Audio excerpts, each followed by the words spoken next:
Приветствую вас, жители Суперземли, на связи Кайрон. Сегодня обсудим с вами итоги празднования Дня Свободы и начало контрнаступления в мир Улей на планете Ашане в рамках нового главного приказа, скрытые правки баланса после выхода обновления от 23 октября, о которых разработчики забыли упомянуть в тексте патчноута, пополнение ассортимента официального адско-десантного мерча, а также другие не менее интересные темы. Устраивайтесь поудобнее в своих адских капсулах, начнем сразу же после короткой, но полезной рекомендации. Праздничный главный приказ в честь Дня Свободы успешно выполнен, даже несмотря на то, что мы не успевали закрыть 40 миллионов киллов из винтовки Конституция за отведенное время. И это с рекордным с момента его падения после релиза игры на консоли Xbox онлайном в 100 тысяч хеллдайверов. Все потому, что противники, которых мы покарали конкретно штыком винтовки Конституция, технически не шли в зачет приказа. Это подтвердила комьюнити-менеджер Баскинатор в официальном дискорде игры. Но очевидно, чтобы не портить один из самых великих праздников в истории Суперземли, раздача обещанной награды уже началась. Поэтому напоминаю, что с 27 октября вы можете получить специальный памятный плащ просто за вход в игру. Салюты на День Свободы отгремели, память предков почтена. Теперь настало время нашего возмездия и освобождения мира Улья во мраке. Верховное командование Суперземли дало добро на контрнаступление и закрепление наших позиций на Ашане. Операция обещает быть, мягко говоря, непростой, учитывая огромное сопротивление врага в 7%. Но, как сообщается в брифинге приказа, в подмогу нам выделены аванпост Альфа на Хелмейр, который будет ограничивать самое опасное воздействие мрака, а также обновленная демократическая космическая станция, которая теперь умеет базироваться в облаке спор и уничтожать мрак в атмосфере планет. На все про все у нас есть одна неделя, так что по капсулам Адалазы и вперед покорять пещеры мира Улья.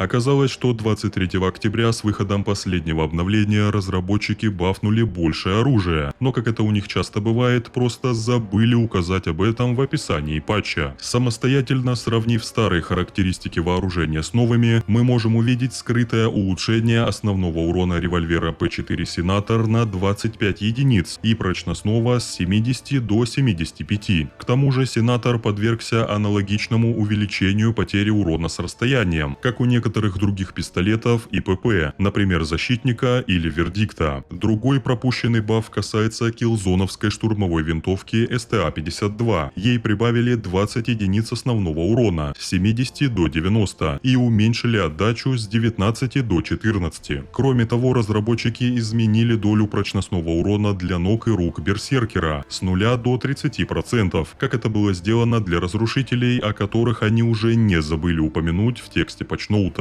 Пока что это все незадокументированные правки, которые мне удалось обнаружить. Если вы заметили что-то еще, напишите об этом в комментариях. Я проверю эту информацию и если она подтвердится, добавлю в свой следующий ролик. Магазин официального игрового мерча Dark Horse Direct анонсировал очередную линейку товаров, связанных с Helldivers 2. В этот раз можно подписаться на рассылку о начале предзаказов на коллекционные шлемы масштабом 1 к 1. В наличии планируется классический и надежный B01 тактик, а также его глянцевый вариант в полностью черном цвете. Стоимость данных ништяков на данный момент не уточняется, но при появлении любых новых подробностей я обязательно расскажу вам об этом в одном из своих следующих видео. Внимательные хеллдайверы заметили отражение некоего загадочного мужчины в деловой одежде, которая появляется на поверхности зеркального шлема, если встать рядом с отсеком эсминца, где раньше находился техник.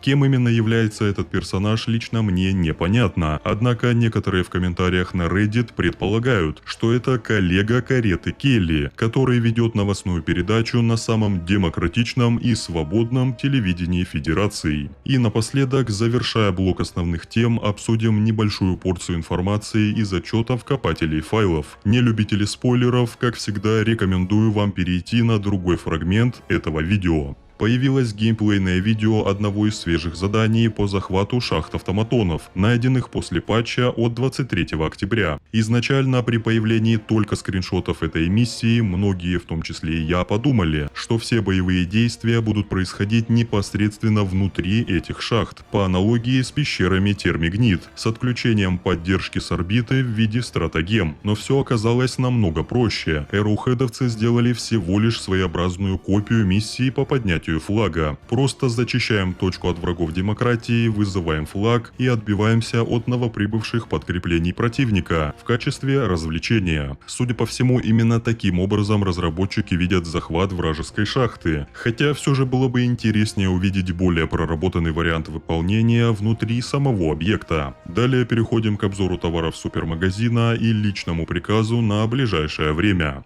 На данный момент в продажу вернули часть дополнительных предметов Варбонда ведущие церемонии. Не упустите свой шанс приобрести тяжелую броню RE824 Знаменосец с улучшенной пассивкой армированные палеты, а также красивый парадный плащ и карточку игрока. Личный приказ на ближайшие сутки — эвакуироваться, успешно выполнив задание на фронте терминидов. Конечно же, не забываем о нашей постоянной рубрике «Комментарии подписчиков под прошлым видео». Открывает ее на сегодня сообщение от Galaxy Crash 2.0. Если командир отряда адских десантников прикрепит на каждого союзника по 204, те будут биться с врагами демократии в 3 раза активнее. Это, конечно, не совсем классический вариант стимуляции хеллдайверов, и лично я осуждаю Team Kill, но комментарий забавный. Следующий комментарий от Immortal. Стрелоголовые, мы сделали новый патч, надеемся, вам понравится. Также Левиафан прицельно стреляет лазером сквозь здание. Странно, за все бои на фронте иллюминатов после патча я не видел таких случаев, но судя по другим комментариям в этом же треде, мне действительно повезло. И последний на сегодня комментарий от Влада Размудинова. Лавовый биом. Ветераны Helldivers 1 помнят, как горели их задницы от ландшафтных вулканов. Что ж, пришел и черед ветеранов второй галактической побомбить в этом лавовом биоме, который, к слову, выглядит мега эпично. Дорогие друзья, благодарю вас за поддержку этого видео. Не забывайте ставить свой адско-десантный лайк и подписываться на канал и наш телеграм. На связи был Кайрон, до встречи в новых видео. Черт возьми, дайверы.